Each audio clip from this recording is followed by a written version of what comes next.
L'experte en patrimoine Louisa Galaise raconte mon histoire africaine. Raconte mon histoire africaine.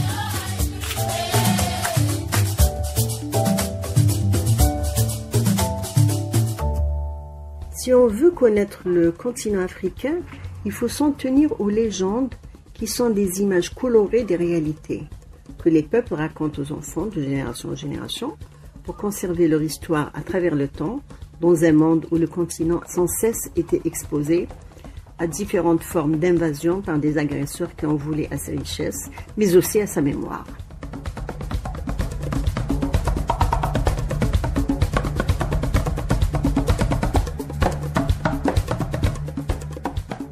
Les légendes sont de véritables miroirs. Elles portent l'histoire, les croyances et les idéaux des peuples.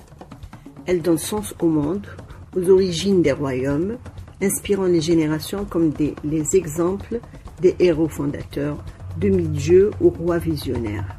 C'est le cas de la légende de Shaka Zulu. Dans les plaines balayées par le vent de Zululand, là où l'herbe danse au rythme du soleil et des ancêtres, naquit un enfant que rien ne prédestinait à la grandeur, sinon la rage du destin. Il s'appelait Shaka, fils illégitime du chef Sanzangahona et de Nandi, une jeune femme de sang royal mais dépossédée et sans soutien.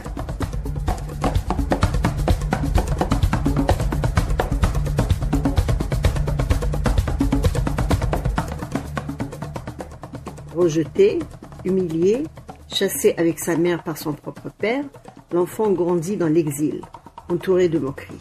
Mais chaque insulte forgeait en lui une force nouvelle, une volonté acérée, comme la lame d'un Ikloa, la lance courte qu'il inventera un jour.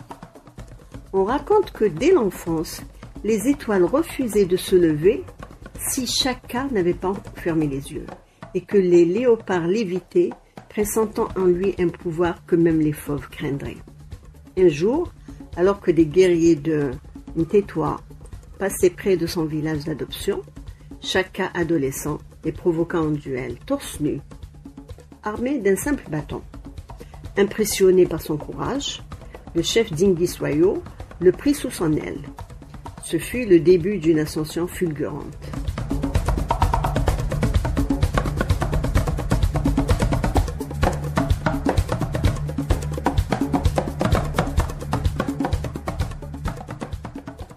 Dans les batailles, Shaka était comme un esprit qui surgit là où on ne l'attend pas. Il se professionnalisa en transformant de simples combattants en une arme de guerre. Formation, discipline, initiation par le feu, et avec son génie stratégique, il unifia des dizaines de clans dispersés. Shaka était un visionnaire. On raconte qu'il montait seul sur une colline pour conserver avec les esprits et qu'il parlait aux éclairs. Pour les anciens, c'était un enfant de la terre et du feu, un roi né de l'humiliation devenu tonnerre. Aujourd'hui, quand les jeunes Zoulous dansent l'Indlamou, pieds frappant le sol avec une force militaire, on dit que l'ombre de Shaka se tient derrière eux, sourire au visage, prêt à juger si l'esprit du guerrier est vivant en eux.